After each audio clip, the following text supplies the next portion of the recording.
Hey guys, it's Margaret, otherwise known as Athens Newbie, and tonight I'm going to show you how to make a very easy recipe that my mom actually brought back with her from Thailand back in the late 60s, early 70s. These are going to be your ingredients. Really simple, really quick, really good.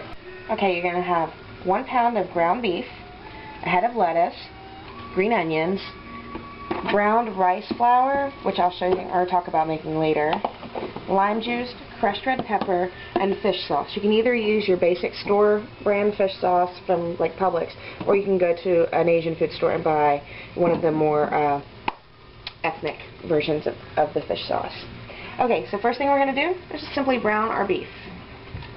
Okay, so now you've got your ground beef in your pan starting to kind of cook slowly, and you're going to add the juice of 1 to 2 limes. You can use either fresh, or in my case I'm just using a canned version of it. And I happen to like a lot of lime flavor, so I'm probably going to put a little more than most people would. But if you use a fresh lime, go ahead and put an entire one in there and reserve the juice of the other one, so that way you can always add more if it doesn't have enough flavor for you. Okay, so while your beef is cooking, you want to go ahead and start putting your lettuce leaves into just an empty salad bowl. Now this is actually a really fun thing for your kids to do, just because it's kind of loud and obnoxious, and most kids love to do that.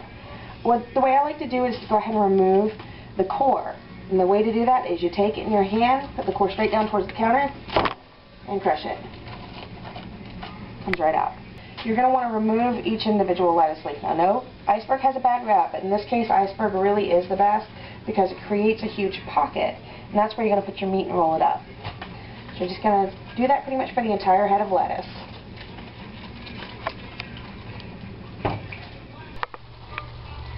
Alright, so now that you can see, the meat's actually fully browned. It's actually got almost a slight gray color to it because of the curing from the lime juice. The citric acid does wonders.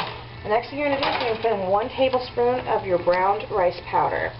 To make your brown rice powder, it's really simple. I took plain white rice, uncooked. I put it in my food processor, never your coffee grinder, always your food processor. And I ground it down until it was a very nice fine powder. Stuck it in a pan on low heat and just stirred it till it had turned this really lovely nutty brown color. Okay, so now you've gotten your brown rice powder in, you've stirred it in. Remember, you put about a tablespoon. Now I'm going to put in my fish sauce, and you only put about ½ tablespoon. It's very potent and very salty, so that's why you don't want to put too much in and then it overpower the rest of the dish with the flavor.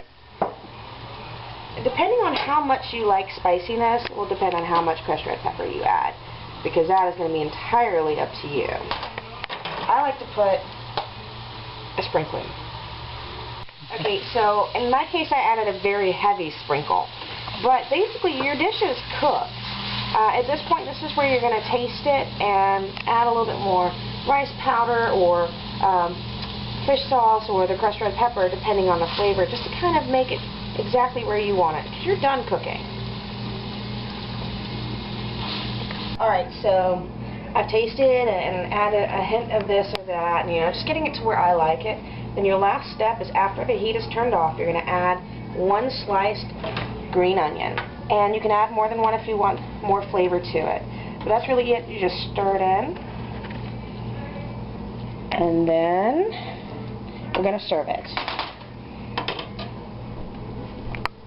So in my family, we tend to serve this family style with just the big bowl of meat on the table and then a bowl of lettuce. But the way you do it will be just to get a spoonful of the meat mixture, place it in a piece of lettuce, and then roll it up like a taco and eat it.